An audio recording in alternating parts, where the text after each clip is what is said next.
Hello everyone, मैं Grishma Singh digital platform 12th plus पर आप सभी का हार्दिक स्वागत करती हूं। जैसा कि आप सभी को पता है कि बीएससी फाइनल ईयर के एग्जाम्स जो है वो स्टार्ट हो चुके हैं, जिसमें कि सबसे पहला जो पेपर चल रहा है वो चल रहा है हमारे जूलॉजी का, जिसमें कि अब जो नेक्स्ट पेपर होने वाला है वो होने वाला है 18 अप्रैल को अप्लाइड जूलॉजी का पेपर थर्ड जो है वो। तो हम लेके आए हैं इसके most important questions, part A में जो पूछे जा सकते हैं वही क्वेश्चंस। तो हम एक एक करके जो है इसके क्वेश्चन जो है वो डिस्कस करेंगे। तो सबसे पहला जो क्वेश्चन रहता है हमारा वो है write the names of two disease of fowl, यानी कि मुर्गी में होने वाले दो रोगों के नाम जो है हमें वो बताने हैं। तो आप कहेंगे कि मुर्गी में भी रोग होते हैं, हाँ बिल्कुल, फाउल में भी डिजीज जो है वो देखी जाती है। अब वो डिजीज कौन कौन सी है? तो पहली रहती है रानीखेत डिजीज और दूसरी रहती है स्पाइरोकीटोसिस, यानी कि मुर्गी में पाए जाने वाले जो दो प्रमुख रोग रहते हैं वो कौन कौन से हैं? तो पहला रहेगा रानीखेत रोग और दूसरा रहेगा स्पाइरोकीटोसिस रहेगा।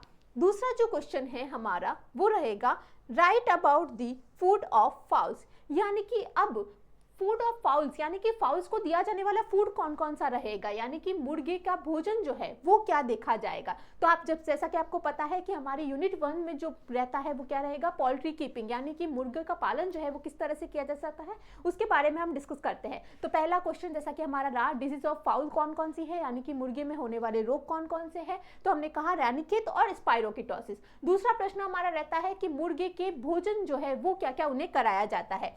तो अब उन्हें क्या क्या भोजन कराया जाता है? जई, मटर, चना, सेम, छिलका रहित दूध, मक्खन और दही, पिसा हुआ गेहूं और जौ का मिश्रण, ताजी कोमल घास उन्हें खिलाई जाती है, लहसुन, सलाद और प्याज के मुर्गियों का सबसे अच्छा भोजन जो है इन्हें माना जाता है। तो इन्हें सलाद भी दी जाती है, प्याज और लहसुन भी दिया जाता है, साथ में इन्हें मक्खन और दही जो है वो भी इन्हें भोजन के रूप में ग्रहण करवाया जाता है। यानी कि फूड ऑफ फाउल कौन कौन से हैं? The oats, peas, gram, beans, skinned milk, buttermilk and curd mixed with ground wheat and barley. Fresh tender grass, garlic, lettuce and onions are considered as food of fowl, यानी कि ये इनका best food रहता है foul का। तो अब ये हो गया हमारा मुर्गे के भोजन के, यानी कि मुर्गी को क्या क्या भोजन जो है वो करवाया जा सकता है। देन थर्ड क्वेश्चन हमारा रहता है नेम एनी 5 देसी ब्रीड्स ऑफ पोल्ट्री, यानी कि मुर्गी की कोई 5 देसी प्रजातियों के बारे में या देसी नस्लों के बारे में हमें बताना है। तो अब ये 5 देसी नस्लें जो है वो कौन कौन सी रहेगी, या फिर हम कहें देसी ब्रीड्स जो है वो फाउल की कौन कौन सी देखी जाती है। तो वो हम बात करते हैं कि पहली रहती है इनकी देसी नस्ल असील, दूसरी रहती है चिटागंग, तीसरी रहेगी गैगस, चौथी रहेगी बुस्त्रा एंड पंजाब ब्राउन जो है वो इसकी 5th ब्रीड रहेगी। तो ये पांचों नस्लें जो है वो देसी नस्लों में आती है। तो हम बात करें इंग्लिश और हिंदी में इनके नाम जो है वो बिल्कुल सेम रहेंगे। हिंदी में भी इसे असील ही कहा जाएगा, चिट्टागंग कहा जाएगा, गैगुस, बुस्त्रा एंड पंजाबी ब्राउन। तो यह है मुर्गी की कोई 5 देसी नस्लों के बारे में। ये सवाल जो है वो भी काफी बार पूछा गया है। इसके अलावा जो एक क्वेश्चन पूछा जाता है वो यह है name any 5 exotic breeds of poultry, यानी कि मुर्गी की कोई 5 विदेशी नस्लों के बारे में बताइए। यानी कि या तो पूछा जाएगा 5 देसी नस्लों के बारे में बता दीजिए या फिर 5 विदेशी नस्लों के बारे में हमें पूछा जाता है। तो 5 विदेशी नस्लें कौन कौन सी होगी? तो विदेशी नस्लें जैसा कि नाम में ही है 5 एक्सोटिक ब्रीड्स बतानी है, तो इसका थोड़ा नाम जो है वो डिफिकल्ट रहेगा। रॉड आइलैंड रेड हो गया, ऑर्पिंगटन, ब्रह्मा, लेगहॉर्न एंड ऑस्ट्रेलो हो जो है इसकी 5 विदेशी नस्लें रहती है। हिंदी और इंग्लिश में इसका नाम सेम ही रहेगा। हिंदी में भी इसे रॉड आइलैंड रेड ही कहा जाएगा। सेकंड रहेगी ऑर्पिंगटन एक्सोटिक ब्रीड, थर्ड रहेगी ब्रह्मा, लेगहॉर्न एंड ऑस्ट्रेलो जो है इसकी 5वीं विदेशी नस्ल रहती है। तो हमें जो हमने यूनिट 1 में जो हमने पार्ट ए के इंपॉर्टेंट क्वेश्चन देखे वो कौन कौन से हैं? सबसे पहला डिजीज ऑफ फाउल, यानी कि मुर्गे में होने वाले रोग कौन कौन से हैं, कौन कौन से रोग जो है उन्हें लग सकते हैं। तो रानीखेत और स्पाइरोकीटोसिस। देन हमने बात की फूड ऑफ फाउल, यानी कि मुर्गी को क्या क्या भोजन के रूप में ग्रहण कराया जाता है उसके बारे में हमने पढ़ा। देन हमने बात की इसकी देसी ब्रीड्स के बारे में, यानी कि देसी नस्लें कौन कौन सी है, और उसके साथ ही अगला जो हमारा प्रश्न रहा वो है 5 विदेशी नस्लें इसके बारे में बता दीजिए। तो हमने 5 विदेशी नस्लें जो है वो भी इसकी डिस्कस की। देन नेक्स्ट आता है हमारा यूनिट 2 से क्वेश्चन। तो इसका क्वेश्चन जो है ये काफी बार रिपीट होता है, लगभग हर बार रिपीट होता है। Where are different silk research institute in India, यानी कि भारत में विभिन्न रेशम अनुसंधान संस्थान जो है वो कहां कहां पर देखे जाते हैं। तो पहला रहेगा केंद्रीय रेशम उत्पादन अनुसंधान एवं प्रशिक्षण संस्थान, जो कि कहां पर है, मैसूर, कर्नाटक में। दूसरा रहेगा केंद्रीय रेशम उत्पादन अनुसंधान एवं प्रशिक्षण संस्थान, जो कि बरहामपुर में है और पश्चिम बंगाल में रहेगा। केंद्रीय तसार अनुसंधान एवं प्रशिक्षण केंद्र, जो कि रांची, बिहार में है, और केंद्रीय रेशम प्रौद्योगिकी अनुसंधान संस्थान, जो कि कहां पर है, बेंगलोर में है। तो ये चार जो है रेशम अनुसंधान संस्थान जो है भारत में देखे जाते हैं। इंग्लिश में अगर हम बात करें तो इंग्लिश में रहेगा central sericulture research and training institute Mysore, जो कि कहाँ है, कर्नाटका में। देन सेकंड रहेगा central sericulture research and training institute, जो कि बरहमपुर में है, वेस्ट बंगाल में। देन थर्ड रहेगा central tasar research and training centre, Ranchi में, बिहार में, और central silk technological research institute, जो कि कहां पर है, बेंगलोर में। तो यह रहेंगे इसके चार रेशम अनुसंधान संस्थान जो कि भारत में पाए जाते हैं। ये क्वेश्चन जो है मोस्ट इंपॉर्टेंट क्वेश्चन रहेगा। देन इसके अलावा जो पूछा जाता है सिल्क वॉर्म के बारे में, यानी कि right the scientific names of 4 species of silk worm, यानी कि ऐसे सिल्क वॉर्म जिससे कि हमें सिल्क मिलता है, उनके 4 प्रजातियों के नाम हमें बताने हैं। तो रेशम कीट की 4 प्रजातियों के वैज्ञानिक नाम जो है वो हमें बताने हैं। अब 4 या फिर 2 जो है आपसे पूछे जाते हैं। तो पहला रहेगा मलबेरी सिल्क वॉर्म, जो कि किससे मिलता है, बॉम्बेक्स मोरिड से। देन सेकंड रहता है टेसार सिल्क वॉर्म, जो कि एंथेरा पेफिया से हमें मिलता है। थर्ड रहेगा मूगा सिल्क वॉर्म, जो कि एंथेरा असामा से मिलेगा। फोर्थ रहेगा एरी सिल्क वॉर्म, जो कि फिलोसोमिया रेसिनाई से मिलेगा। तो ये 4 प्रकार के सिल्क वॉर्म जो है वो रहते हैं। इनसे क्या मिलेगा, हमें सिल्क मिलता है। कौन कौन सा, तो पहला मिलेगा हमें मलबेरी सिल्क वॉर्म से। टेसार सिल्क वॉर्म से हमें टेसार सिल्क मिलता है। मूगा सिल्क वॉर्म से हमें मूगा सिल्क मिलता है। और एरी सिल्क वॉर्म से हमें कौन सा सिल्क मिलता है, एरी सिल्क मिलता है। तो अगर आपसे ये पूछा जाए कि हमें कौन कौन से 4 सिल्क जो है वो मिलते हैं, तो कौन सा हो गया, muga silkworm, sorry mulberry silkworm, tasar silkworm, muga silkworm and eri silkworm. तो हिंदी में अगर बात करें कि रेशम कीट की 4 प्रजातियां जिनसे कि हमें रेशम प्राप्त होता है, वो कौन कौन सी है, शहतूत रेशम कीट, मलबेरी सिल्क वॉर्म को हिंदी में क्या कहा जाता है, शहतूत रेशम कीट, बॉम्बेक्स मोरी। तसार रेशम कीट एंथेरा पफिया, मूगा रेशम कीट एंथेरा असामा, एरी रेशम कीट फिलोसामिया रेसिनी। तो ये 4 जो है रेशम कीट की प्रजातियां रहती है जिनसे कि हमें रेशम जो है वो मिलता है, वो रेशम के कपड़े में काम आता है। देन नेक्स्ट है write the classification of Bombyx, यानी कि हमें अब इस बॉम्बेक्स मोरी की क्लासिफिकेशन के बारे में बताना है, या फिर वर्गीकरण जो है इसका क्या रहेगा उसके बारे में हमें बताना है। तो जैसा कि आपको पता है यह किस में आता है, इंसेक्ट में आता है। तो आप सभी को पता है इंसेक्ट का फाइलम जो है वो कौन सा रहता है, फाइलम आर्थ्रोपोडा रहता है। क्लास जो है इंसेक्ट्स की कौन सी रहेगी, क्लास इंसेक्टा रहेगी। देन हम बात करें इसके ऑर्डर के बारे में, तो जैसा कि आपको पता है बटरफ्लाइज हो गई, मॉथ्स हो गई, किस में आते हैं, ऑर्डर लेपिडोप्टेरा में आते हैं। तो इसका ऑर्डर कौन सा हो जाएगा, लेपिडोप्टेरा। फैमिली रहेगी बॉम्बेक्स की, बॉम्बिसिडाई, ये काफी इजी रहेगा याद रखना। देन जीनस जो है कौन सा हो जाएगा, बॉम्बेक्स, और स्पीशीज आप मोराई भी लिख सकते हैं। तो हमें पूछा है write the classification of Bombyx, या फिर हम कहें बॉम्बेक्स के वर्गीकरण के बारे में हमें बताना है। तो संघ जो है इसका कौन सा होगा, आर्थ्रोपोडा, वर्ग रहेगा इंसेक्टा, गण रहेगा लेपिडोप्टेरा, कुल है बॉम्बिसिडाई, और इसका वंश जो है वो कौन सा हो गया, बॉम्बेक्स हो गया। तो ये आपको याद रखना है। देन नेक्स्ट जो क्वेश्चन है हमारा वो है give the names of 4 different types of silk. जैसा कि हमने पढ़ा, पहला हमने पढ़ा था सिल्क वॉर्म के साइंटिफिक नेम के बारे में या फिर उसके वैज्ञानिक नामों के बारे में, जिसमें कि हमने मलबेरी सिल्क वॉर्म पढ़ा, टेसार सिल्क वॉर्म पढ़ा, मूगा सिल्क वॉर्म पढ़ा और एडी सिल्क वॉर्म पढ़ा।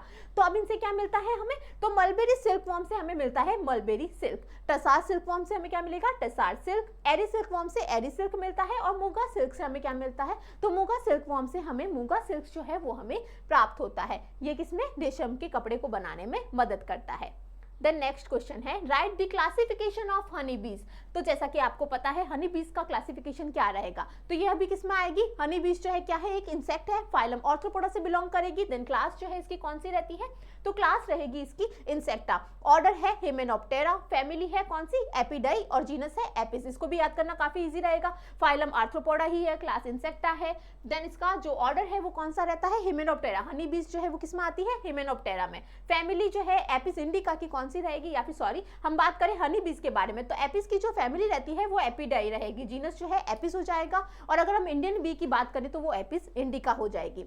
तो यह रहेगा इसका क्लासिफिकेशन। हिंदी में बात करें कि मधुमक्खियों के वर्गीकरण के बारे में हमें बताना है, तो संघ रहेगा आर्थ्रोपोडा, वर्ग रहेगा इसका इंसेक्टा, गण रहेगा इसका हिमेनोप्टेरा, कुल रहेगा एपिडाई और जीनस जो है वो कौन सा रहेगा इसका एपिस रहेगा। तो ये हो जाएगा हनी बीज का क्लासिफिकेशन। आपको कंफ्यूज बिल्कुल भी नहीं होना है।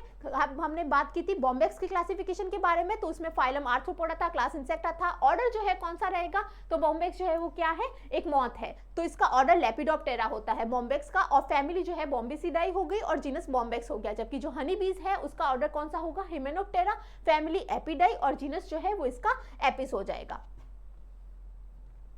तो देन हम बात करें कि हमारा जो कोर्स है वो कितने में मिल रहा है, आप सभी को पता है 599 में ओनली मिल रहा है, जिसमें कि आपको केमिस्ट्री, बॉटनी, जूलॉजी इन सभी के वीडियो लेक्चर्स जो है वो अवेलेबल रहेंगे। इनकी पीडीएफ जो है वो भी आपको हमारे ऐप पर मिल जाएगी। देन काफ़ी सारे मैसेजेस आते हैं बच्चों के कि हमें और भी कोड जो है वो चाहिए या कूपन जो है वो चाहिए, तो ग्रीष्मा सिंह नाम से आपको 5% जो है ऑफ और भी मिल जाएगा, तो आप उस कूपन को लगा सकते हैं जिससे कि आपको 5% ऑफ जो है और मिल जाएगा। तो उसके साथ ही आपको हिंदी और इंग्लिश दोनों ही मीडियम में बिल्कुल इसी तरह से जो है लेक्चर्स जो है अवेलेबल रहेंगे, पीडीएफ भी आपको मिल जाएगी। देन डाउट सेशन जो है आप उसमें क्वेश्चन भी हमसे पूछ सकते हैं डाउट के रूप में व्हाट्सएप पे, या फिर आप मैसेज कर सकते हैं हमें।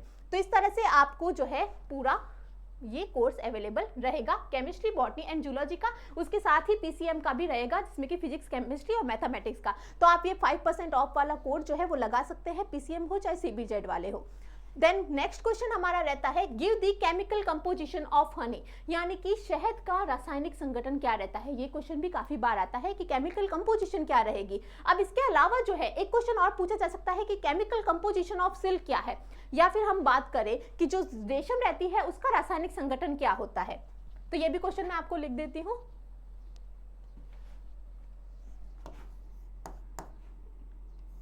केमिकल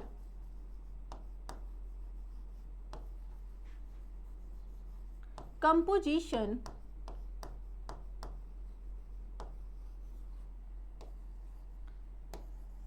of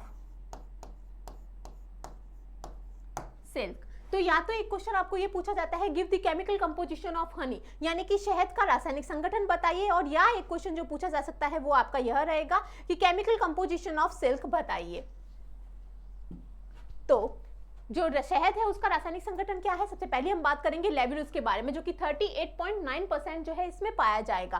डेक्सट्रोज जो है वो 21.28% रहेगा। माल्टोज और अदर शुगर्स जो है 8.81% रहेगी। एंजाइम्स एंड पिगमेंट्स जो है 2.21% है। एश जो है 1.0%, वाटर जो है 17.2% इसमें रहता है। या फिर हिंदी में हम बात करें कि शहद का रासायनिक संगठन क्या होगा, लेविलोज को हिंदी में भी लेविलोज ही कहा जाएगा, 38.9% है, या फिर आप 39% भी बोल सकते हैं। डेक्सट्रोज जो है इसमें 21.28% है। माल्टोज और अन्य शर्कराएं इसमें 8.81% है। एंजाइम्स और उसके साथ में वर्णक जो है वो 2.21% है। ऐश जो है वो इसमें कितनी देखी जाएगी, 1%, और जल जो है वो कितना देखा जाएगा, 17.20% जो है इसमें रासायनिक संगठन में देखा जाता है शहद के।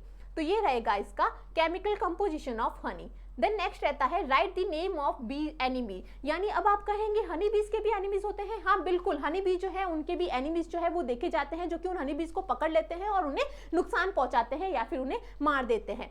तो मधुमक्खी के शत्रुओं का नाम हमें बताना है कि कौन कौन सी एनिमीज जो है हनी बीज के रहेंगे। तो bee enemies are wasp, bee eater, wax moth, black ant and king crow, यानी कि हनी बीज के एनिमीज जो मुख्यतः देखे जाते हैं वो कौन कौन से हैं। वॉस्प है, बी ईटर यानी कि जो हनी बी को ईट करने वाले हैं, वैक्स मॉथ रहेगा, ब्लैक एंड और किंग क्रो जो है हनी बीज के एनिमीज देखे जाते हैं। अब इनमें सबसे मोस्ट जो डेंजरस एनिमी देखा जाता है वो कौन सा है, ह्यूमन बींग्स है। Human beings are the most dangerous and final enemies of the bees. तो ह्यूमन बींग्स जो है वो सबसे ज्यादा डेंजरस एनिमी हनी बीज के देखे जाएंगे। तो मधुमक्खियों के शत्रुओं का नाम हमें बताना है। तो मधुमक्खियों के कई शत्रु रहते हैं, ततैया, मधुमक्खी खाने वाले, मॉम कीट, काली चींटी और कौवा जो है वो इसके शत्रु है। मनुष्य मधुमक्खियों के सबसे खतरनाक और अंतिम दुश्मन या शत्रु जो है वो देखे जाते हैं। अब ये क्या करते हैं, हनी बीज को नुकसान पहुंचाते हैं। किस तरह से, तो ये मधुमक्खियों को या तो क्या कर लेंगे, पकड़ लेंगे उन्हें, या फिर उन्हें मार देंगे, और या उनका जो शहद रहता है उसे क्या कर लेंगे, चुरा लेंगे। तो यह जो है मनुष्य के लिए भी हम बोल सकते हैं कि क्या करते हैं, शहद जो है वो मधुमक्खी के छत्ते से निकाल लेते हैं। हनी बीज का जो वैक्स रहता है वो भी काफी सारी जो प्रोडक्ट्स रहते हैं उसमें काम में रहता है। और उसकी जो रॉयल जेली है वो भी हम कहें तो रॉयल जेली जो है वो उसमें मेडिसिन के लिए काम में ली जाती है। और उसके अलावा जो हम बात करें कि जो क्रीम वगैरह रहती है उसमें भी ये काम में ली जाती है रॉयल जेली। तो मधुमक्खियों के सबसे खतरनाक और अंतिम दुश्मन जो है वो कौन से है? मनुष्य है। अब ये क्या करते हैं? ये मनुष्य जो है इसकी रॉयल जेली जो है वो काम में लेते हैं, इस वजह से इन्हें नुकसान पहुंचा सकते हैं। देन हम बात करें हनी जो है वो लेते हैं और बीज वैक्स। तो ये सभी जो है हनी बीज से हमें मिलते हैं। तो हनी बीज से हमें रॉयल जेली मिलती है। रॉयल जेली जो है किसके फीड कराई जाती है? तो वर्कर बी द्वारा क्वीन बी को फीड कराई जाती है। देन हम बात करें हनी के बारे में या फिर शहद के बारे में, तो यह शहद जो है इसकी काफी सारी जो है क्या रहेंगे? तो इसके काफी सारे जो है हम देखते हैं जो कि काम में लिए जाते हैं। देन थर्ड रहता है बीज वैक्स। जो बीज वैक्स जो है ये लिपस्टिक वगैरह बनाने में और उसमें भी काम में लिए जाते हैं, और हम कहें मोमबत्ती वगैरह के निर्माण में भी इसका प्रयोग किया जाता है। तो हनी का जो निर्माण है वो कहाँ पे देखा जाएगा? तो हनी जो है उसे चुराया जाता है मधुमक्खी के छत्ते में से। अब वहां से उसे निकाल कर जो है कई सारी न्यूट्रिशनल वैल्यू जो है हनी की वो भी देखी जाती है। देन हम बात करें कि मेडिसिनल वैल्यू जो है वो भी रहती है। और उसके अलावा जो क्रीम वगैरह हो गए इन सब के प्रोडक्ट में भी हनी का प्रयोग जो है वो किया जाता है। और हमने कहा था कोल्ड हो गया, कफ हो गया, उसमें भी हनी जो है वो दिया जाता है। देन रॉयल जेली जो है कहाँ पे यूज में ली जाती है? तो मेडिसिन को बनाने में काम में ली जाती है। और उसके अलावा जो है यह जो है कॉस्मेटिक के प्रोडक्ट्स में भी काम में ली जाती है। तो मनुष्य मधुमक्खियों के सबसे खतरनाक और अंतिम दुश्मन माने जाते हैं। अब इसके अलावा हनी बीज के ऊपर जो क्वेश्चन पूछा जा सकता है वो यह हो सकता है कि आपको क्वीन बी के बारे में उनके कैरेक्टर्स जो है वो बताने हैं। देन वर्कर बी के जो है उसके भी कैरेक्टर्स पूछे जा सकते हैं। और एक क्वेश्चन जो और पूछा जाता है वो यह है कि क्वीन और ड्रोन या उसके बीच में अंतर बता दो, या फिर क्वीन और वर्कर के बीच में हमें डिफरेंस बताना होता है। तो ये सारे प्रश्न जो है ये पूछे जाते हैं। देन नेक्स्ट क्वेश्चन है right 4 different species of honey बीज, यानी कि मधुमक्खियों की 4 प्रजातियों के बारे में हमें बताना है। अब मधुमक्खी की 4 अलग अलग प्रजातियां कौन सी है? तो पहली रहेगी इंडियन बी जो कि एपिस इंडिका होगी, रॉक बी एपिस डॉर्सेटा, ये काफी बड़ी होती है, लिटिल बी जो कि सबसे छोटी होगी एपिस फ्लोरिया, यूरोपियन बी जो है कौन सी है? Apis mellifera. तो हम कहें कि मधुमक्खियों की 4 अलग अलग प्रजातियां कौन सी है? तो भारतीय मधुमक्खी एपिस इंडिका रहेगी जो कि भारत में देखी जाएगी, रॉक बी जो कि सबसे बड़ी होगी एपिस डॉर्सेटा, लिटिल बी जो कि सबसे छोटी होगी एपिस फ्लोरिया, यूरोपियन बी जो कि एपिस मेलिफेरा होगी। हिंदी और इंग्लिश में इनके नाम सेम रहेंगे। तो आप सभी को पता है कि जब हम प्रजातियों के नाम लिखेंगे या साइंटिफिक नाम जब लिखते हैं या फिर हम कहें वैज्ञानिक नाम जब लिखते हैं तो उसका जो पहला लेटर रहेगा जीनस का वो कैपिटल होगा और जो स्पीशीज का लेटर रहेगा वो स्मॉल होगा, और उसके बाद में इसे अंडरलाइन भी किया जाएगा। तो आप ये बात जो है वो बिल्कुल ध्यान में रखिए। अगर अंडरलाइन नहीं किया जाएगा और उसे फर्स्ट लेटर कैपिटल में और जो सेकंड लेटर रहेगा वो स्मॉल में नहीं लिखा जाएगा तो आपके नंबर कट जाएंगे। तो इसी वजह से ये बात जो है वो आपको सबसे ज्यादा ध्यान में रखनी है। देन है write the scientific name of any 4 insect pest of stored grain, यानी कि भंडारित अनाज के किन्हीं 4 कीटों का वैज्ञानिक नाम जो है वो हमें बताना है। यानी कि जो भंडारित अनाज को क्या करते हैं, उसको खाते रहते हैं और उन्हें नुकसान पहुंचाते हैं, तो वो नाम जो है हमें कीटों के बताने हैं। तो कीटों के नाम के साथ में हमें उसके वैज्ञानिक नामों को भी बताना है। तो पहला रहेगा आटा ब्रंग, आटा बीटल यानी कि आटा ब्रंग, ट्राइबोलियम कैस्टिनियम। सेकंड रहेगा छोटा अनाज बोरियर जो कि है राइजोपर्टा डोमिनिका। देन थर्ड है चावल की गुंद सिटोफिलस ओरिजाई, और चौथा रहेगा खपरा बीटल ट्रोगोडर्मा ग्रेनेरियम। इंग्लिश में बात करें फ्लोर बीटल ट्राइबोलियम कैस्टेनियम। फिर हम बात करें राइस वेविल सिटोफिलस ओरिजाई जो कि क्या करती है, चावल को खाती है और उसे नुकसान पहुंचाती है। फ्लोर बीटल जो है आटे का भ्रंग है और ये आटे को नुकसान पहुंचाएगा। लेजर ग्रेन बोरियर जो कि क्या है, छोटा अनाज बोरियर है, राइजोपर्टा डोमिनिका, ये भी क्या है, भंडारित अनाज को नुकसान पहुंचाने वाला कीट है। देन खपरा बीटल ट्रोगोडर्मा ग्रेनेरियम, ये भी भंडारित अनाज को नुकसान पहुंचाता है। तो ये सारे किसमें आएंगे, भंडारित अनाज के किन्हीं 4 कीटों के वैज्ञानिक नाम हो गए। देन नेक्स्ट क्वेश्चन है डैमेज कॉज्ड बाय वेविल सिटोफिलस ओरिजाई, यानी कि जो सिटोफिलस ओरिजाई हमने देखा राइस वेविल, उसके द्वारा क्या क्या डैमेज जो है वो रहते हैं राइस में, वो उसके बारे में हमें बताना है। तो वेविल सिटोफिलस से होने वाली क्षति कौन कौन सी रहेगी? तो हम बात करें the grub is more injurious than adult, यानी कि जो इसका ग्रब रहता है वो इंजीरियस होता है एडल्ट की तुलना में। It makes a tiny hole into the grain, ये ग्रेन में क्या करता है, एक छोटा सा होल कर देता है। Enters inside and feeds the entire content of the grain, अभी क्या करता करता है, उस होल के द्वारा उसमें एंटर कर जाता है और उसका जो इंटीरियर कंटेंट रहता है उसे खाता रहता है और उसके बाद में ये शेल जो है उसे छोड़ देता है। Sometimes due to heavy infestation on grains black fungus also develop. अगर इसका हैवी इन्फेस्टेशन जो है वो देखा जाएगा तो ब्लैक फंगस जो है वहां पे वो भी लग जाएंगे। हिंदी में बात करें कि सिटोफिलस से होने वाली क्षति के बारे में बताना है। सिटोफिलस ओरिजाई जो है वो क्या है, एक राइस वेविल है, या फिर हम कहें ये क्या रहेगा, चावल का गुण रहेगा। यह ग्रब व्यस्क की तुलना में अधिक हानिकारक होता है। यह अनाज में एक छोटा सा छेद बना देता है। तो अभी क्या करेगा, जो चावल का दाना रहेगा उसमें एक छोटा सा छेद बना देगा, उस छेद के अंदर ही, छेद के द्वारा ही अंदर उसमें प्रवेश कर जाएगा और अनाज की पूरी सामग्री को खा जाता है तथा छिलका जो है वहीं पे छोड़ के चला जाता है। तो ये क्या करता है, उसमें छोटा सा छेद करता है, उसके अंदर की सामग्री को खाता रहता है और बाद में छिलका वहीं पे छोड़ के चला जाता है। तो छिलका छोड़ दिया। कभी कभी अनाज पर भारी संक्रमण के कारण काली फफूंद जो है वो भी अनाज पर लग जाती है। तो ये रहेगा सिटोफिलस ओरिजाई द्वारा होने वाला डैमेज। देन नेक्स्ट क्वेश्चन है डैमेज कॉज्ड बाय राइजोपर्टा। तो राइजोपर्टा से होने वाली क्षति जो है हमें बतानी है। तो हमने सिटोफिलस के बारे में देखी, राइजोपर्टा के बारे में भी पूछ सकते हैं और उसके अलावा अदर जो स्टोर ग्रेन पेस्ट है उनके द्वारा होने वाला डैमेज जो है वो भी आपसे पूछा जा सकता है। मैंने ये दो ही लिए हैं। देन राइजोपर्टा से होने वाली क्षति कौन कौन सी है, तो राइजोपर्टा कम अनाज छेदक भंडारित अनाज को क्या करता है, नुकसान पहुंचाता है। कीट लार्वा अनाज में घुस जाता है। अब कीट का जो लार्वल फॉर्म रहती है वो क्या करती है, अनाज में घुस जाती है और उसे पूरी तरह से खा जाता है। खाने की वजह से कि वो क्या हो जाता है, अनाज जो है वो खोखला हो जाएगा और मानव उपभोग के लिए वो बेकार हो जाएगा।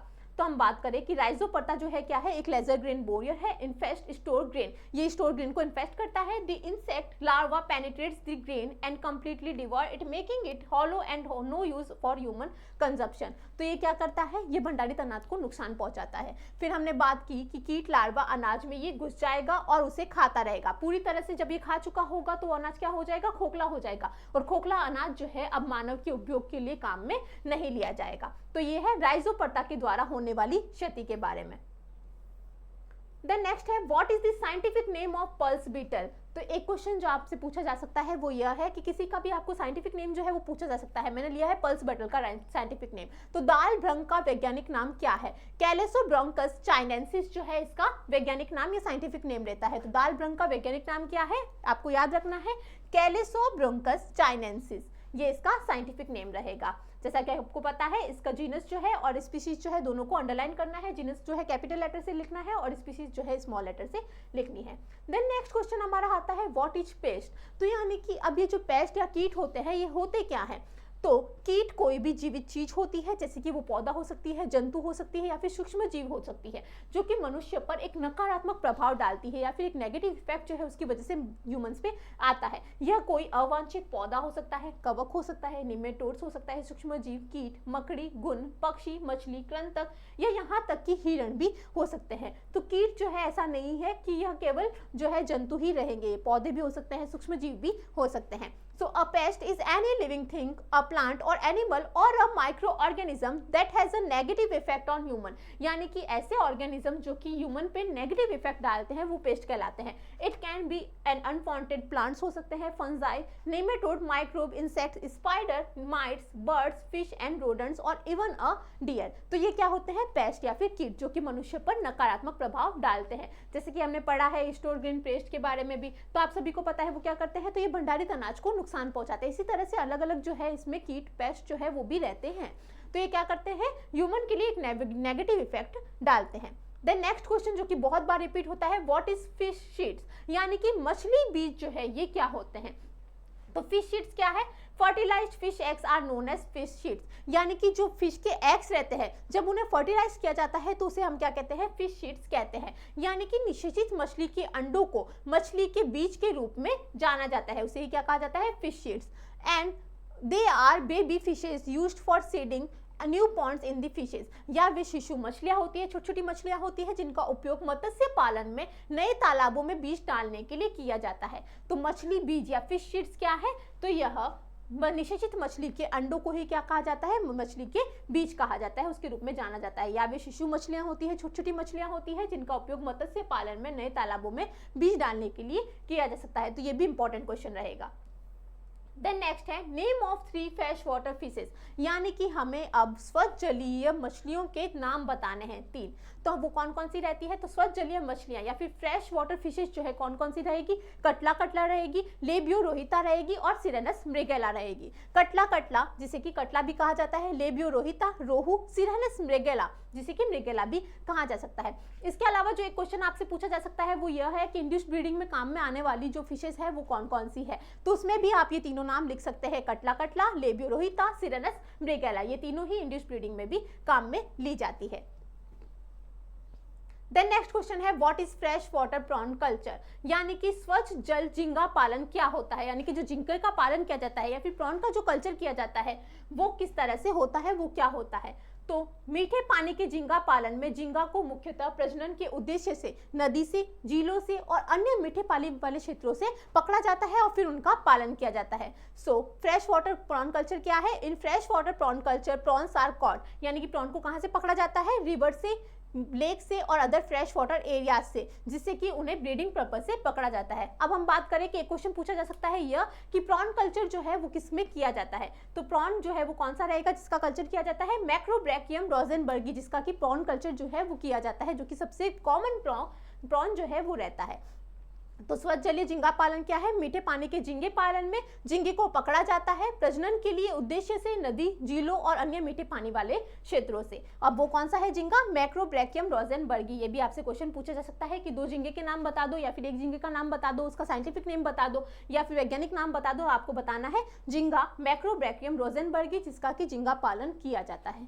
तो ये सारे थे हमारे पार्ट ए के मोस्ट इंपॉर्टेंट क्वेश्चंस। ये केवल पार्ट ए के मोस्ट इंपॉर्टेंट क्वेश्चंस है, पार्ट बी और पार्ट सी के जो इंपॉर्टेंट क्वेश्चंस है वो आपको हमारे ऐप 12+ पर मिल जाएंगे। इंपॉर्टेंट क्वेश्चंस चाहे आप देखना चाहो या फिर आप उसकी जो पीडीएफ है आंसर्स की वो भी आप देख सकते हैं, साथ में वीडियो लेक्चर्स जो है उन क्वेश्चंस के वो भी आपको अवेलेबल रहेंगे। तो आप वो सभी जो है हमारे 12+ ऐप को डाउनलोड करके देख सकते हैं और इसकी जो पीडीएफ है आपको फ्री में हमारे 12+ ऐप पर अपलोडेड मिल जाएगी। तो ये पूरा था हमारा जो पार्ट ए है अप्लाइड जूलॉजी का, उसके मोस्ट इंपॉर्टेंट क्वेश्चंस के बारे में, और पार्ट बी और पार्ट सी जो है आप हमारे 12+ ऐप पर देख लीजिएगा।